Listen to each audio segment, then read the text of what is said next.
just can't take no more games. Feel you on that one, my man.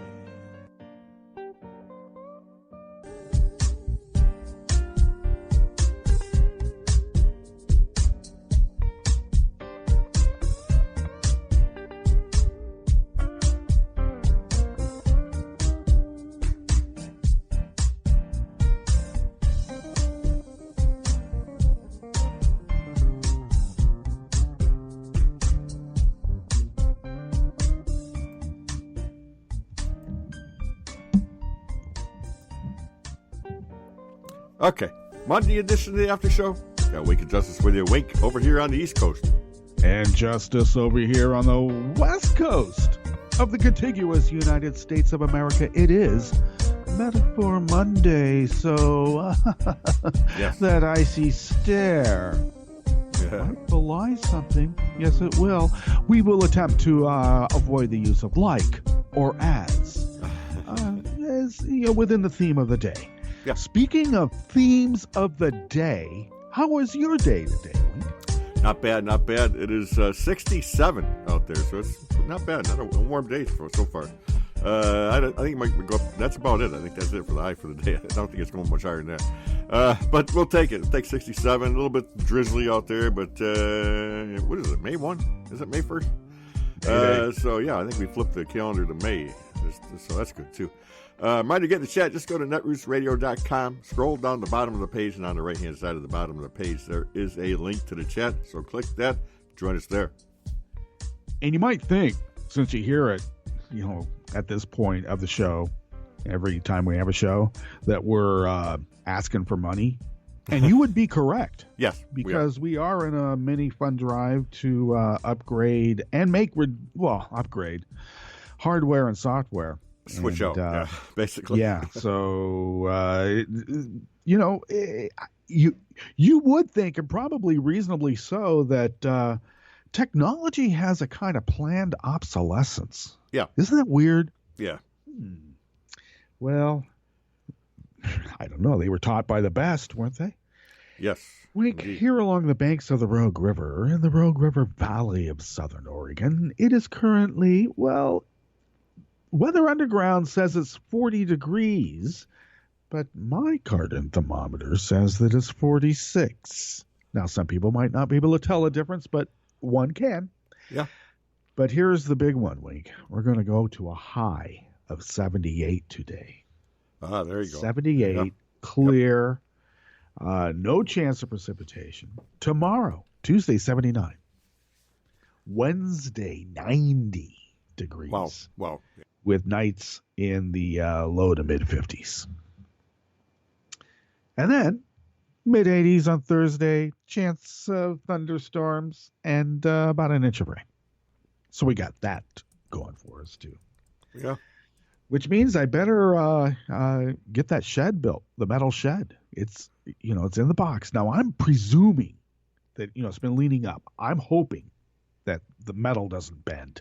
Like plastic would, right? Plastic does. Yep. You get one of those Rubbermaid things, you can leave it in the box. You better be careful. You better have that puppy like straight. Yep. So I'm just hoping. I'm hoping the metal doesn't bend, because then it's just a pain in the ass to get everything to line up. But I think we're going to do it. Yard looks pretty good. I mean, almost to the point that if we had like a garden club that specialized in landscaping in the Carnivalesque, right, we'd be on the tour. Oh my God. The only thing we lack is one of those like garden gnomes where they're bending over and it has the bloomers and shows a crack in their butt. Yeah. We don't have that. But I'm afraid we will. Yeah, it's that's a struggle. Next. Yeah. It's a struggle. Yeah. I have a decidedly different view on how landscape is. I like to integrate landscape so that, it has been manipulated, but you make it so that it seems natural, like without the human involvement. And then there's other kinds of landscape that, if you can take a toilet and make it into a planter. Yep. The tank has some sort of cascading, stuff falling off of it. And the bowl has like,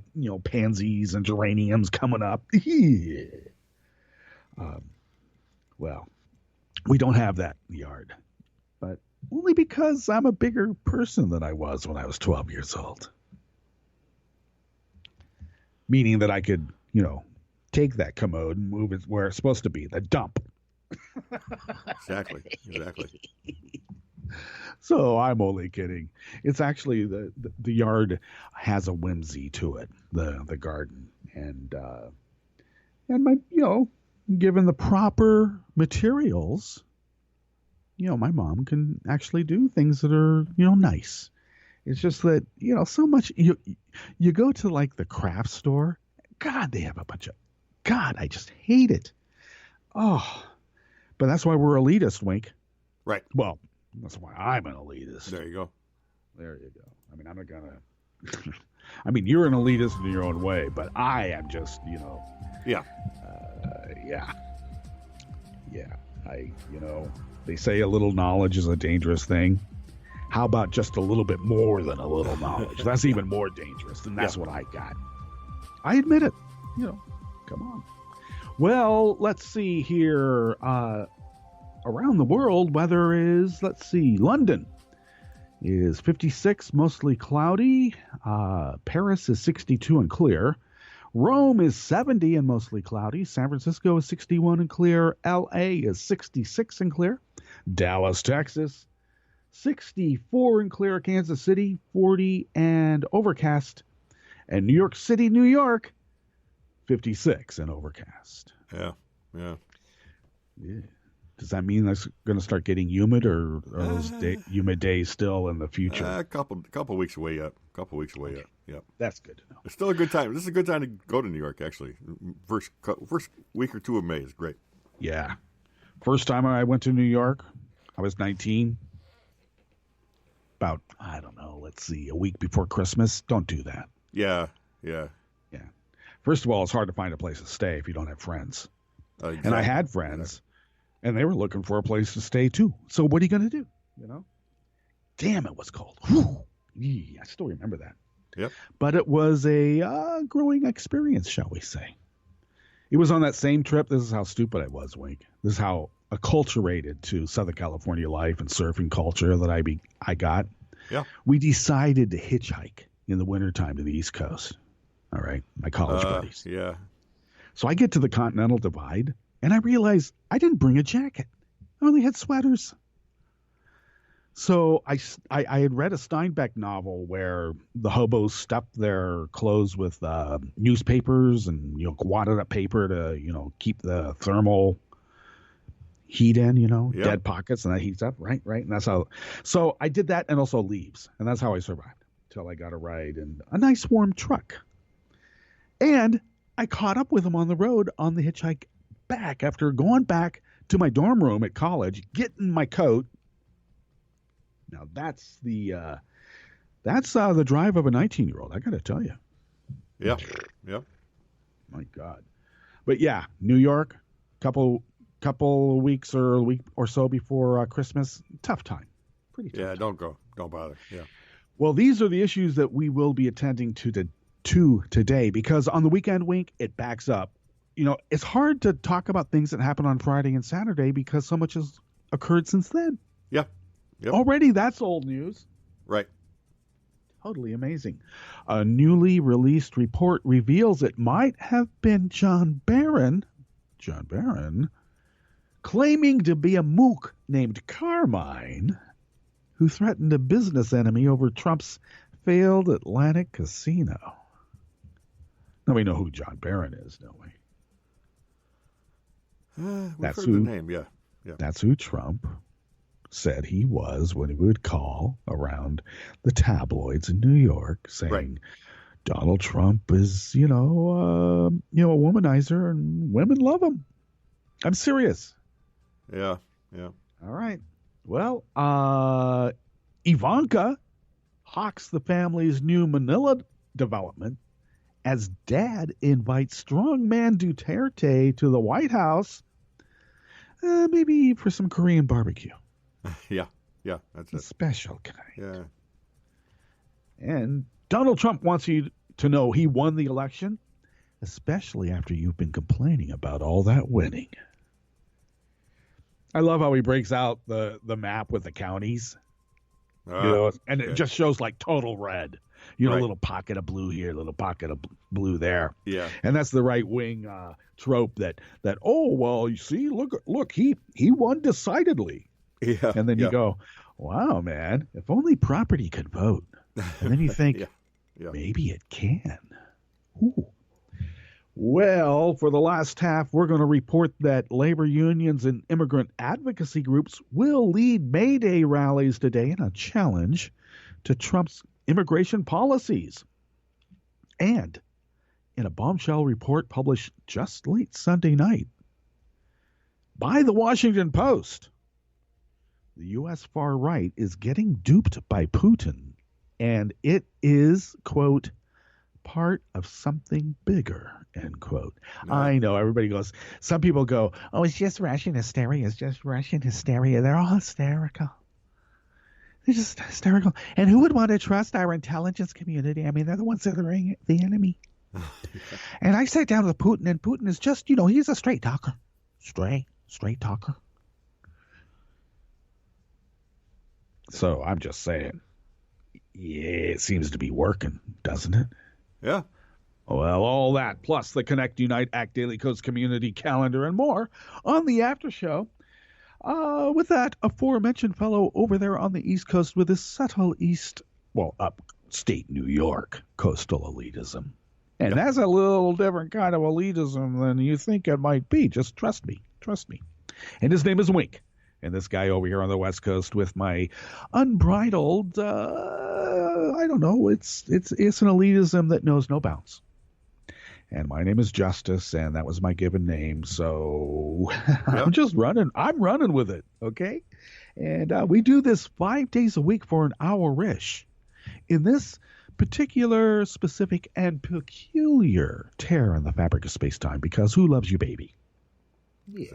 Exactly. Yes, Telly Savalas, and yeah. He lives in a particular, specific, and peculiar terror in the fabric of space-time, too.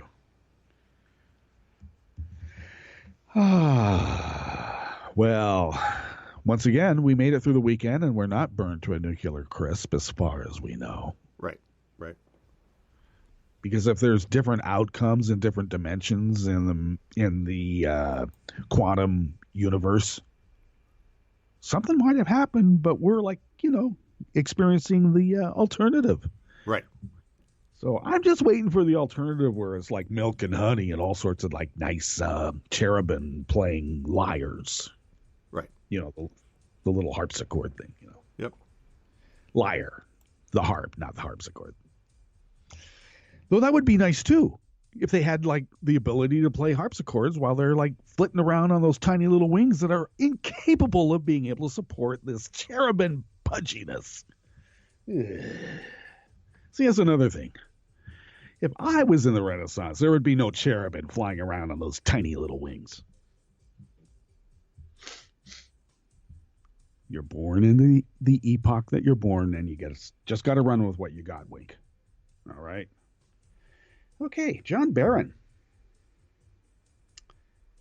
And this is by, some people call her Sarah K. Burris, but we refer to her as the great Sarah K. Burris at Raw Story. Yeah, threatened the man's wife and kids. Very nice. A new BuzzFeed investigation alleges Donald Trump may have been the one behind threatening phone calls to a lawyer representing casino investors.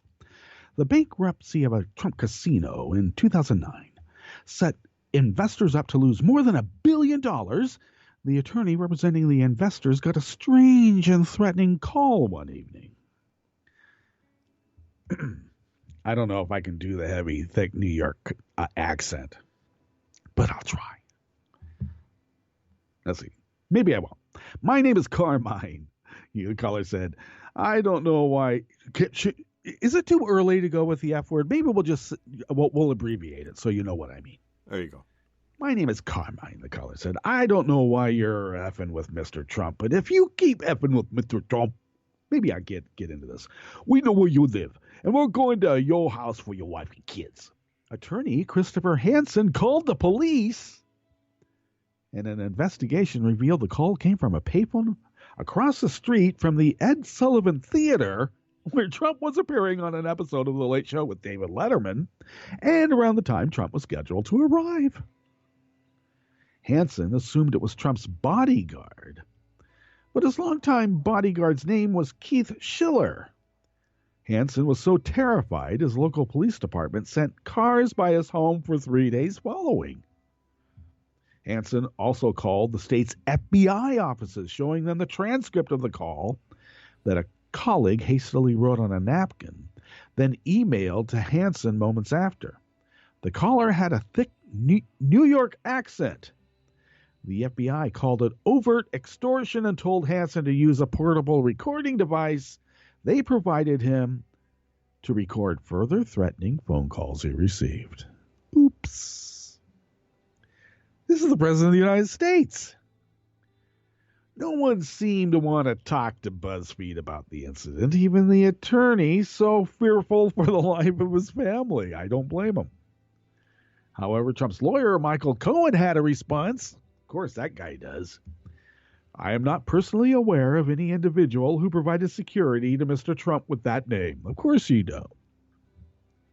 Personally aware? Of course. I am also not aware of any inquiry made by the FBI or any agency regarding this matter. Factually, the scenario makes no sense at all. I would describe this as complete and utter nonsense. Trump's failed casinos left investors and contractors with nothing after defaulting on a $1.25 billion loan. And Trump and his family resigned from the board of the casino a week prior to the bankruptcy, claiming they were unhappy with bondholders. So they got to keep their stake in the matter. Isn't that nice?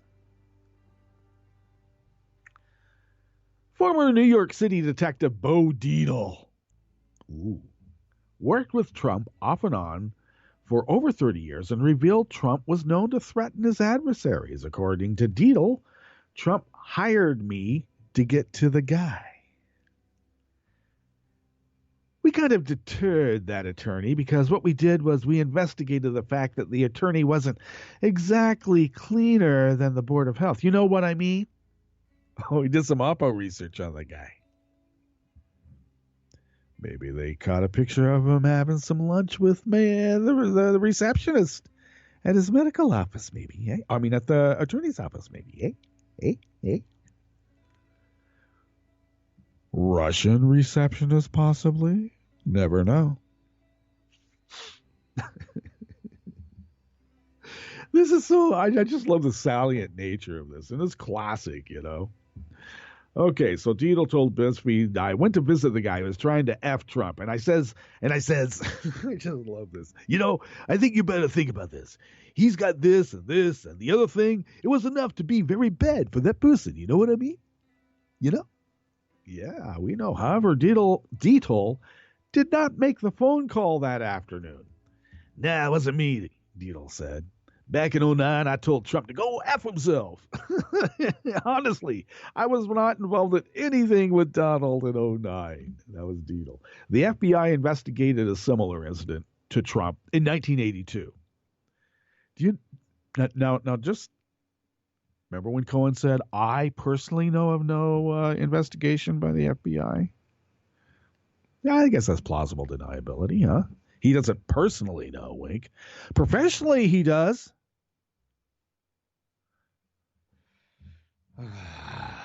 Okay, the FBI investigated a similar incident close to Trump in 1982 when Trump was involved in a legal battle for a $20 million tax abatement to build Trump Tower. In that case, the New York police commissioner received a call threatening his life. The police commissioner, wink. Over the case, the caller became very abusive and profane regarding Gleedman's inability to prove Mr. Trump's request for a tax abatement. This is off the FBI report. He earned, that being Gleedman, the police commissioner, round-the-clock protection, and police then launched an investigation. The following day, Trump called the FBI saying he received a call also from someone who read about Trump's tax abatement problem with Commissioner Gleedman. The caller believed someone had been shafted by Gleedman and for that reason was going to retaliate. Yeah, I got a call from this guy. I think his name was John Barron, maybe. I don't know. And he said he's going to like threaten the commissioner. So I'm letting you know. I mean, there's somebody, this loyalty's like sometimes it goes a little too far. You know what I mean? They love me. Bigly. They do.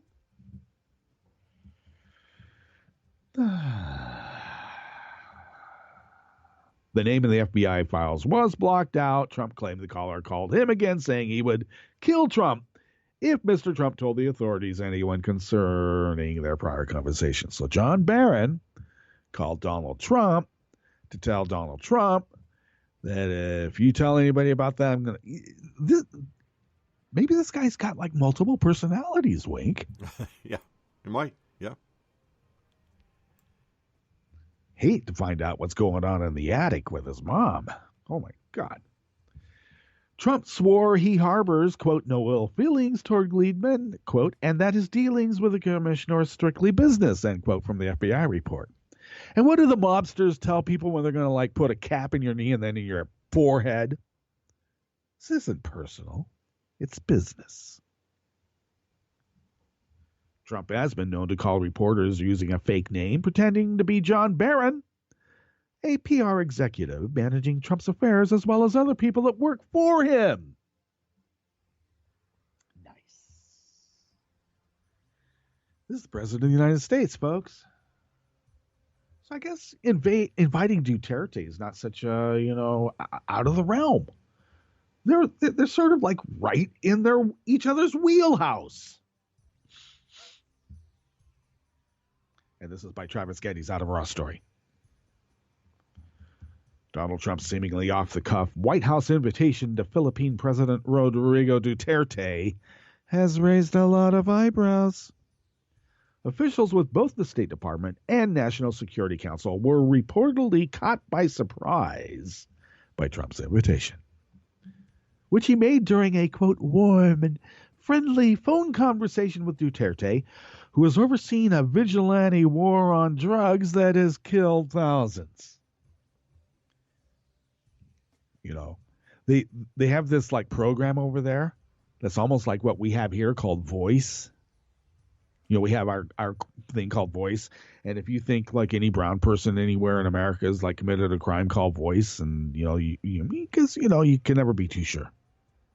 And so they have like one of those there too. And if you think anybody might be selling drugs, even, the landlord that you don't like because he keeps bugging you for the rent, he must be selling drugs. Maybe the police should investigate. And they do. And then your landlord ends up dead. Isn't that convenient?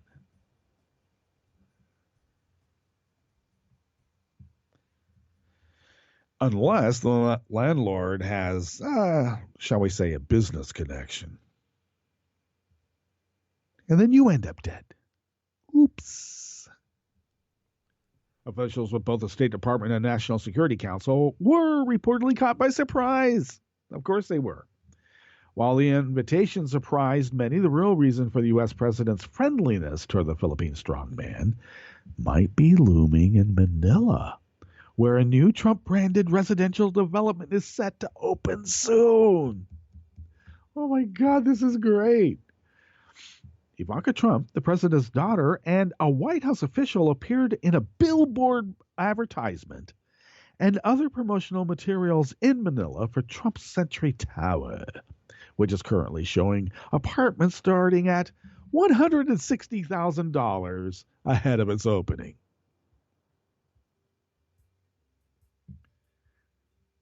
I know Hillary was flawed and you couldn't trust her. I know. It was so terrible. She was, I don't know, hiding the fact that, I don't know, she wasn't even hiding. She was so blatant in collecting money to feed poor kids. Yeah. And that could not stand. Could not. The Trump Organization said today the billboard had been removed several years ago, but the Trump-branded development is near completion. Oh, really? The $150 million tower is a joint venture between the Trump Organization and Century Properties, which was founded by developer Jose Antonio, who Duterte tapped in October as the Philippines special envoy in trade to the U.S. Its interiors were designed by Armani, and the 57-story Trump-branded residential tower is a few blocks away from the Forbes Tower office building. Trump has been a very positive experience, said Robbie Antonio, Jose's son and business partner. Well, there's a lot of nepotism going on in these family businesses, aren't there?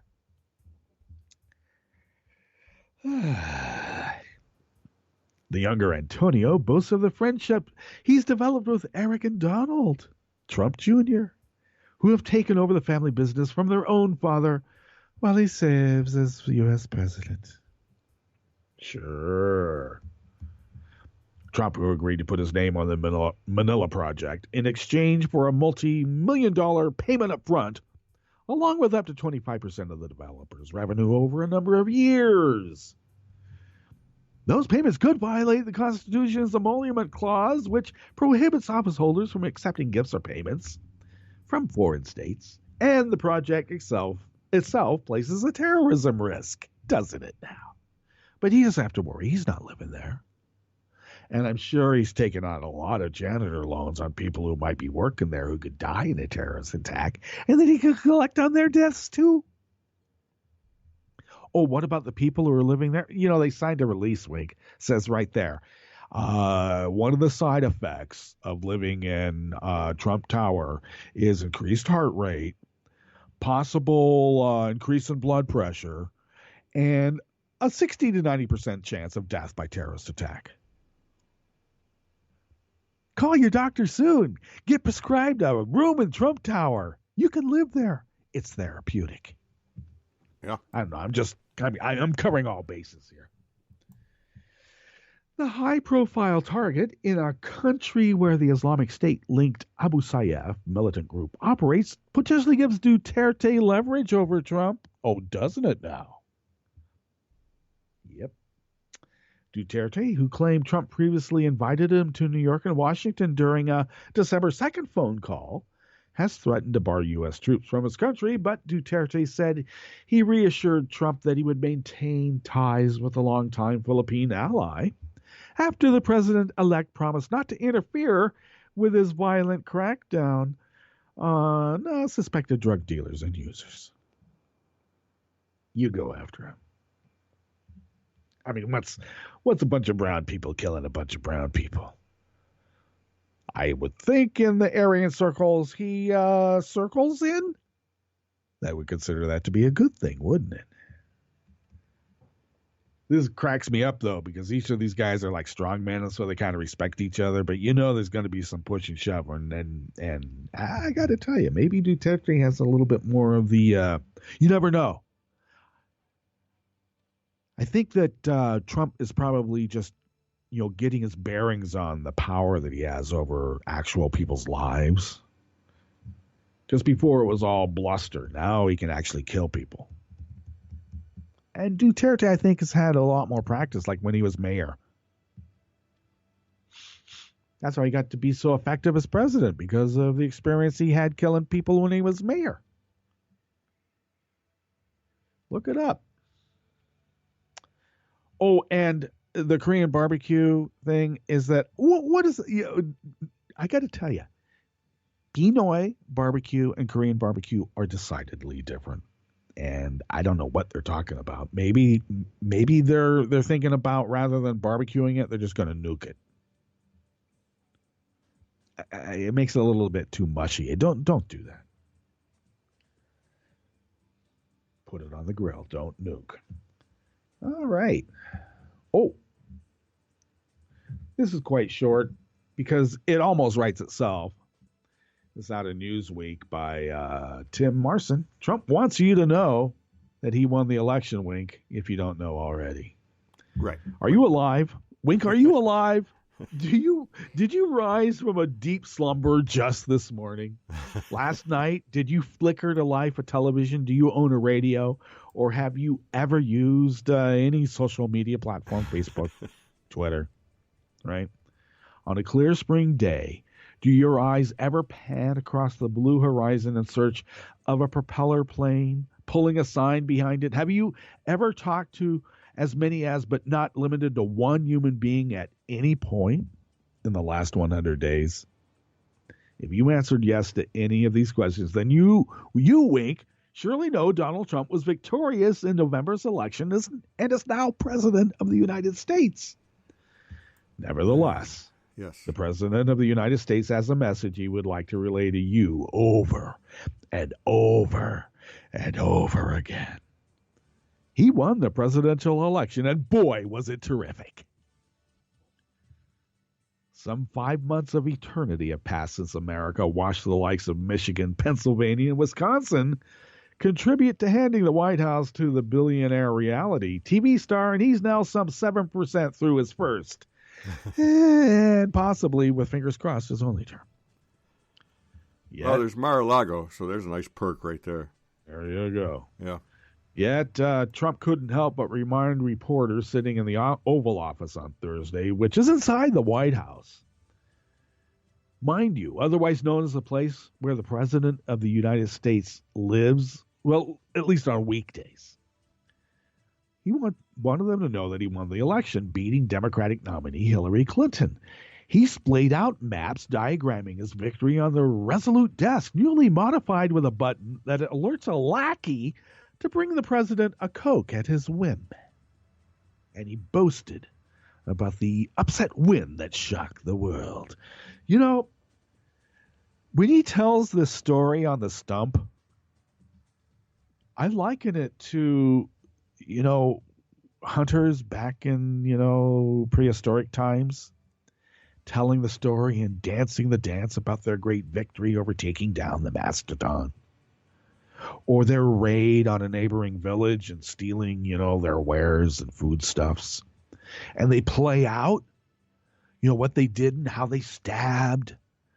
And over time, it becomes a dance and a big production, and people perform it, and that becomes part of the oral tradition. But that's what it very much reminded me of every time I see that. The guys sitting around the campfire talking about their great accomplishment in the hunt. Yeah, it was great. We stood on the hood of the Range Rover, and it's got a platform up there, and we didn't even have to pull the trigger. We did it by remote. It was great. It was fun. Took down all sorts of wildlife. They like that, Wink. Okay, so it's a list of many things that he's done to make sure that we know that he's won the election. I still love the county map. That's really representative. Yeah. Oh, yeah. Let's get to our Jim Hightower break, and we'll get a new one tomorrow for you. Sorry. And we'll come back and go through a new Connect Unite Ag Daily Coast community calendar and the stories on the last half. You're listening to the After Show on Netroots Radio with Wink and Justice, and we will be right back. For nearly half a century now, America's middle-class working families have been pummeled by corporate greedmeisters and their political henchmen. Indeed, in just the last decade, the typical median income family has lost 60% of their wealth. Haven't they been punished enough? No, says House Speaker Paul Ryan. Along with other top Republican leaders of Congress, he intends to slash the Social Security money that middle-class and low-income workers depend on, and he ultimately is out to kill it altogether. Dependence on such public entitlements, he preaches, weakens our national morality. Entitlements? Social Security isn't a welfare program. Regular working people pay a 12% tax on every dime of their wages into this public pension fund year after year. They earn their retirement. Morality? Social Security embodies America's core moral values of fairness and our society's commitment to the common good. And it works. Before it was enacted, half of all Americans spent their golden years in poverty. Social Security has saved the great majority of us from old age penury. Where is the morality in taking this earned retirement and modicum of dignity away from millions? Besides, a sermon on the morality of entitlements should never come from a Congress critter's mouth. Speaker Ryan himself wallows in a mud pit of congressional entitlements that working stiffs couldn't imagine getting. A $223,000 annual paycheck, free limousine and chauffeur, a maximum coverage health plan, a tax-paid PR agent, lavish expense account, free travel, and, of course, a platinum-level congressional retirement program funded by the very taxpayers whose Social Security he's out to kill. This is Jim Hightower saying, yet Ryan wonders why Congress's public approval rating is plummeting. If you like these feisty pops of populism that Hightower zings out on the airwaves, check out the Hightower Lowdown. Jim's monthly newsletter provides the in-depth lowdown on what the greed heads of Wall Street and the boneheads of Washington are doing to us behind the scenes. With Hightower's saucy Texas humor and truth-telling populist perspective, the Lowdown literally can lift you up. And get this, you can have the Lowdown delivered to your mailbox or email each month for only $15 a year. Yes, 12 issues, only $15. Check it out, hightowerlowdown.org. You are listening to netrootsradio.com. Please hang up and try again.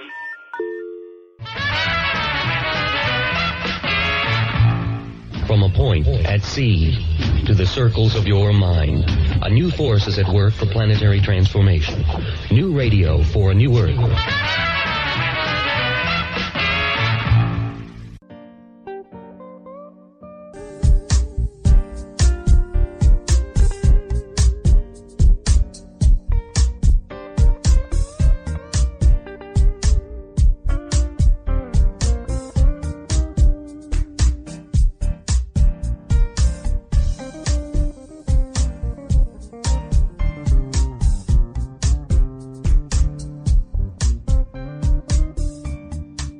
Okay, we're back. And indeed, we are back, and thank you for sticking with us. This is the After Show with Wink and Justice. Justice here along the banks of the Rogue River, in the Rogue River Valley of Southern Oregon on the west coast. Wink is in upstate New York, 21 on the east coast. Our crew are the ethereal creatures who reside in the cloud whose advanced intergalactic technical abilities allow Netroots Radio and thus by extension the After Show to span the globe. The solar system, out past the Oort cloud, out past the Bridge of Stars, out past that invisible but now discovered black hole.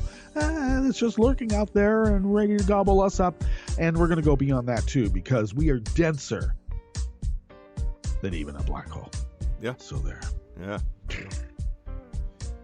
Right. They don't call us bros for nothing. Exactly. I'm a different kind of bro. All right. But I don't know. Bro nonetheless. Or as we like to say, I got better. Today's Connect, Unite, Act Daily Coast community calendar is facilitated by the great Chi-Town Kev. And he opens the calendar today about the story of the farmer and the frozen viper. If you're unfamiliar with the story of the farmer and the frozen viper, it goes mostly like this. Okay. Farmer picks up a viper that's been half dead from the cold.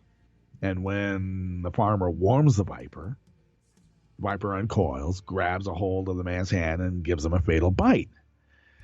And so, essentially, he kills the man who saved him.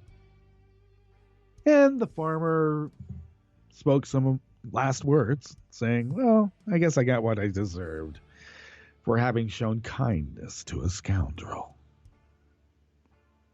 So, question is, have you ever been burned by somebody? Boy. And when he asked that, people divulge it. I mean, don't get too personal. But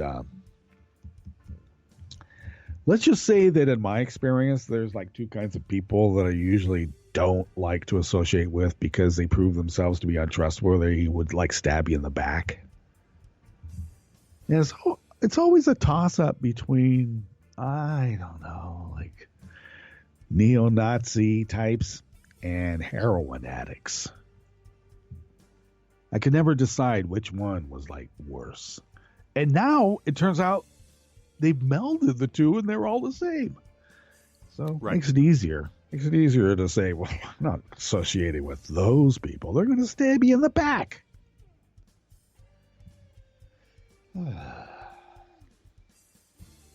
Tried. I tried. Sometimes, it's like what Jesus says. Save yourselves. And that is the gist of the Jesus story. I think we can't expect outside forces to come and save us. We have to do it ourselves. Right. Labor and immigrant advocacy groups are doing it themselves because they're leading May Day rallies today, and this is out of Reuters. Does it give me anybody? Reporting by Jonathan Allen in New York, Tom James in Seattle, and editing by Frank McGurdy and Mary Milliken. I always wonder when people have two first names like Tom James. What good can come out of that? Labor unions? It's strange, yeah. Well, I don't know. It's fine. Okay, so labor unions and immigrant advocacy groups lead May Day rallies in cities across the U.S. today, with organizers expecting larger than usual turnouts to protest immigration policies of President Donald Trump. And of course, you know what I failed to do? I tell the story of the snake and the farmer, or the viper and the farmer, and I don't give a rundown of what's coming up on the calendar. So let me do that because it's not so terribly long, since some events occurred just this last weekend. Wisconsin Cossacks are still organizing, as they will, and because even when they're extant, they will still be wanting people to join. So Cosmail Krista call a dem and become a member of Wisconsin Cossacks. The Daily Co's Asheville meetup on Saturday, May 6th. That's, I would think that's this coming Saturday. From 11 a.m. to 2 p.m. at Salvage Station, 466 Riverside Drive in Asheville, Cosmail, Randolph to RSVP. And the Epic Glacier National Park meetup number 3 will be occurring June 30th through July 2nd. Get a hold of Thinking Fella and or Ojibwa. And also see a diary about important planning details. Link provided at the diary. Cheers and Jeers annual dinner at the Netroots Nation in Atlantic City this year will be occurring Wednesday, August 9th at 5:30 p.m. And Cosmail Navajo to RSVP for a seat at the table. And that is your Connect Unite Act Daily Coast community calendar for the 1st of May. May Day, International Workers' Day of 2017. Let's remember why it's called International Workers' Day, because, a bunch of union types, the Haymarket Mills got massacred by, the powers that be. I think they were called, police. Isn't that weird? And so that's to honor international workers. Okay, let me hold on one moment. Let me close these windows. Okay, that one's better. Okay, sorry, folks. All right. So now let's get to our story with May Day rallies.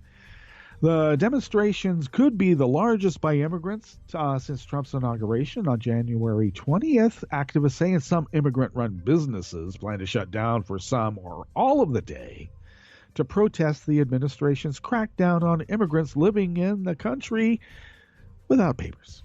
They say illegally here, but I don't like to use that term. I know. I suppose it's a crime to get a parking ticket. But do they put you in solitary confinement for that? Don't you think getting put in solitary confinement's a little harsh for a parking ticket?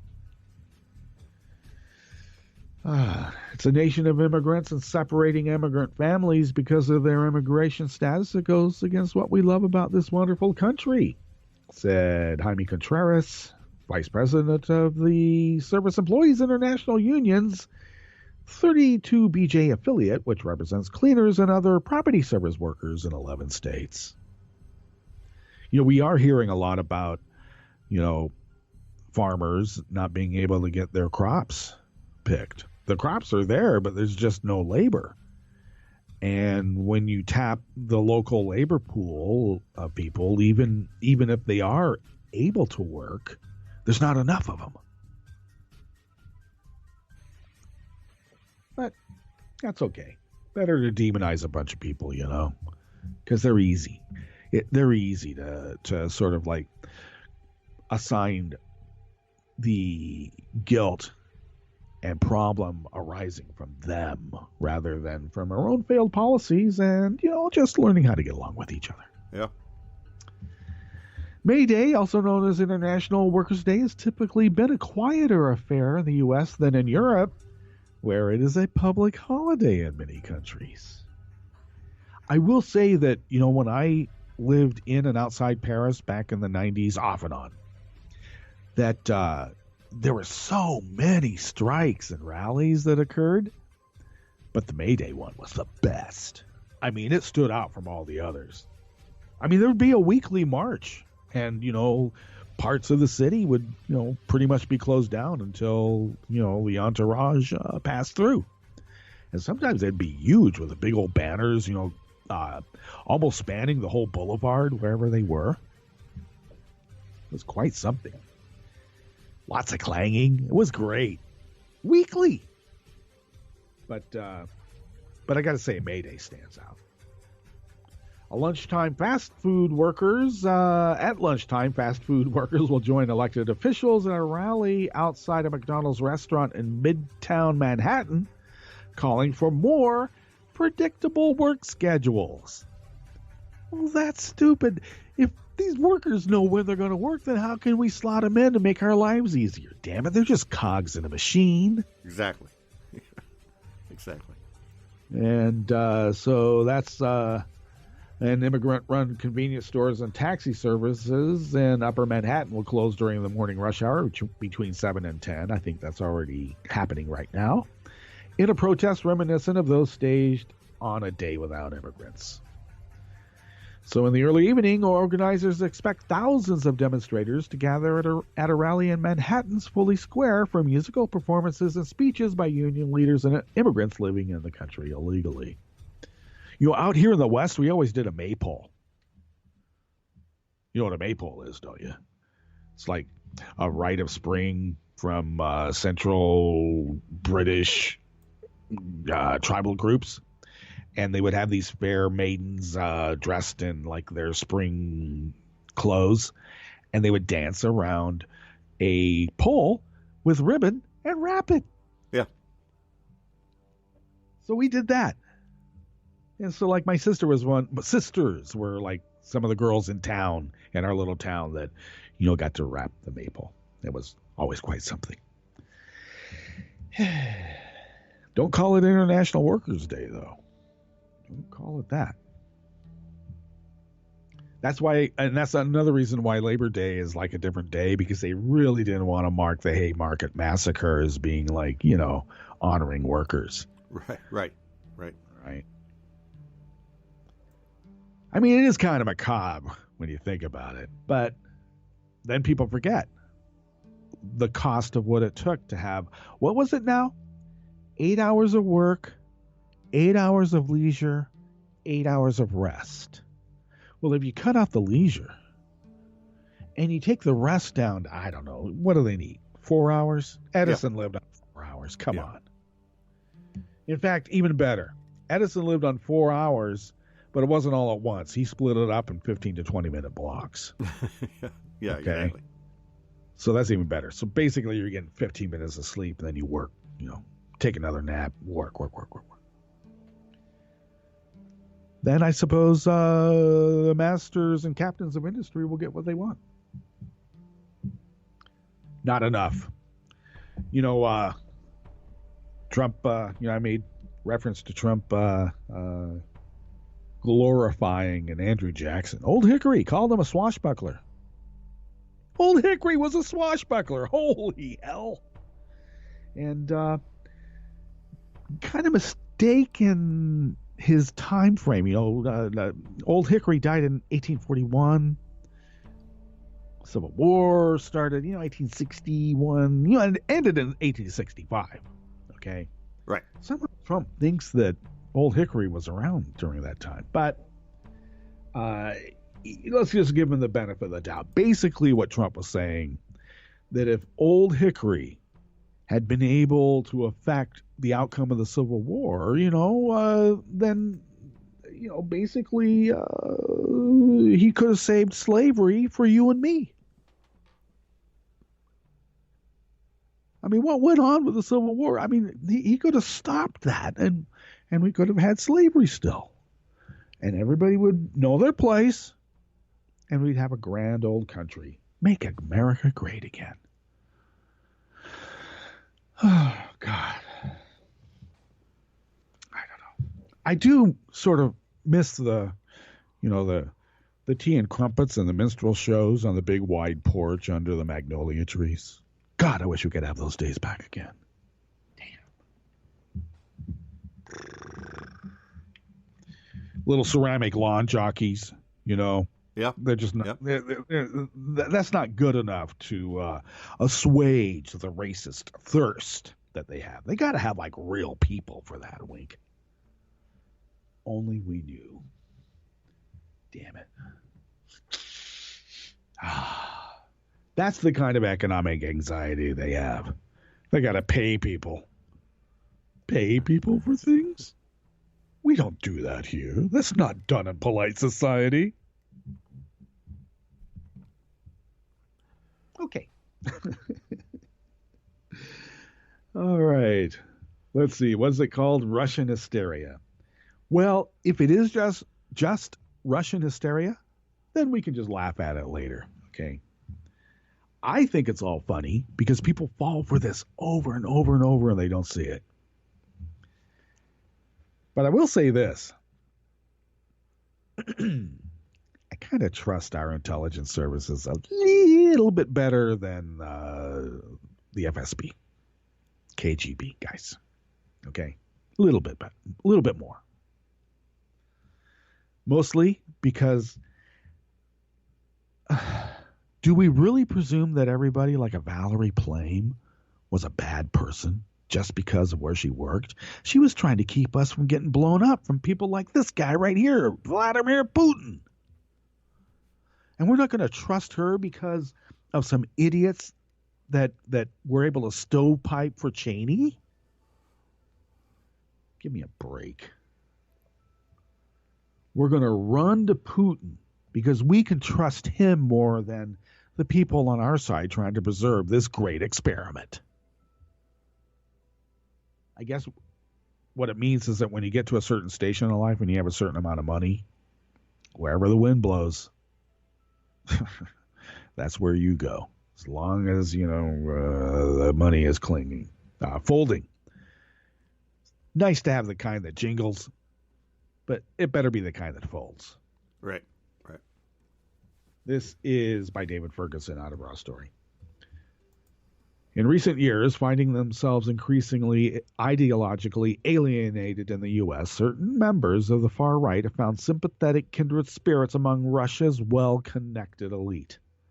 According to a bombshell report published just this Sunday night in the Washington Post, some current and former members of the U.S. intelligence community believe that forces within the Russian government are actively cultivating these relationships with disaffected members of the conservative fringe, although it is unclear why.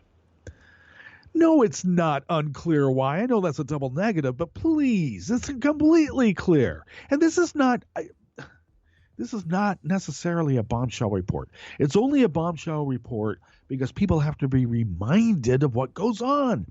Of course, they've been actively working to make dupes, convenient Russian idiots. What are they called? Convenient idiots. Dupes, Russian dupes.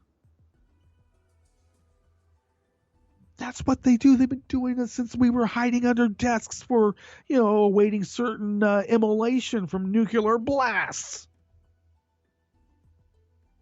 And it wasn't coming from our CIA. I'm just saying. Okay? We weren't diving under the desks because we thought it was our missiles that were going to annihilate us. maybe by extension, but you know what I mean. Okay? The Russians come and they try to get academics, business leaders, anybody they can have for as the useful idiot. That's what they're called, Wings. The useful idiot. The idiot doesn't even know that they're being unpatriotic. They're useful to the cause. There's nothing new about this. It might be hysteria on my part. But, what was the guy that went in there with his hair on fire and said Osama bin Laden determined to fly planes into the World Trade Center? They called him hysterical, too. The Post report begins with Brian Brown, president of an anti-LGBTQ hate group, the National Organization for Marriage. Brown grew up thinking that Russians were the enemy. But now that his own country has largely embraced the sanctity of same-sex marriage, Brown feels more at home with his anti-LGBTQ Russian counterparts. I actually hear that a lot from supposed patriots in my area. Well, at least Vladimir Putin is upholding the values we know about, the values that we embrace. And so, they don't confine it to, the gays. They're talking about race mixing, any kind of, anything that is outside of their small little silo. Right.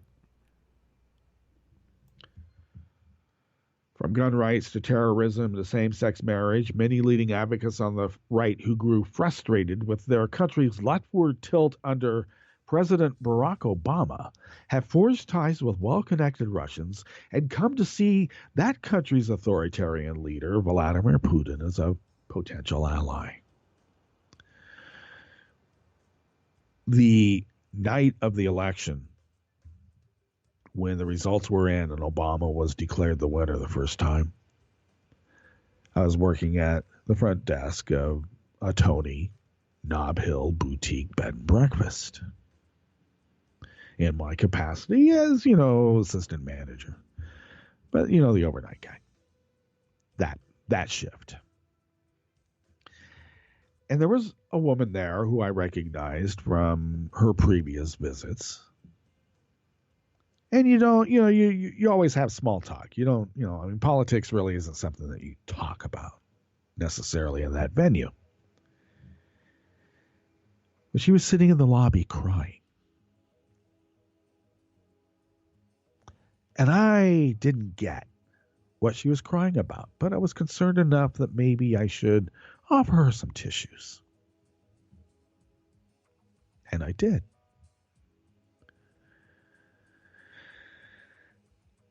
She said, "Thank you."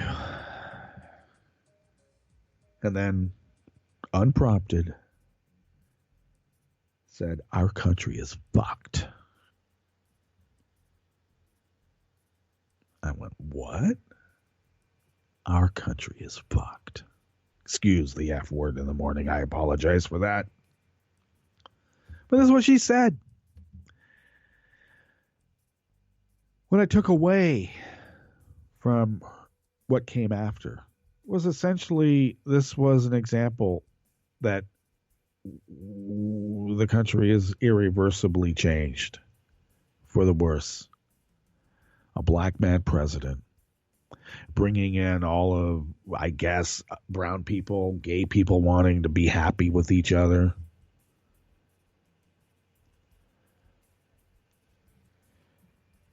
So this really is born out of a sense of entitlement that they know better because somehow because of their station in life and the amount of money in their bank account, that somehow they are more blessed by God. Just look at the results. So they have the secret of the universe in which they are able to pass judgment upon everyone else, to the point that the great experiment of being able to have a community of individuals with differing opinions governing under the same banner of representative democracy due process, and equality for all. And the equality for all is the part that they just cannot stand. And they're willing to, I guess, be useful idiots. Right. Well, of course, the antiseptic to that is shining a light, and that's why we're doing it. And it might be a mountain out of a molehill. But you get enough molehills, it's going to be really a drag to fix that lawn. Let's get it as a molehill before it gets to be a mound. It's just too much. All right. We have run the course of our broadcast period in this padded period of time, and we're going to get ready to hear Hartman coming up about 6 minutes after the hour. In the interim, we'll be listening to Al Pullen with Los Gentiles, and continue listening to Netroots Radio for the rest of the day. In fact, why don't you listen to Netroots Radio 24/7, 365? And why? Because truly, who loves your baby? Okay, Wink, I will see you on the other side. All right. We're out.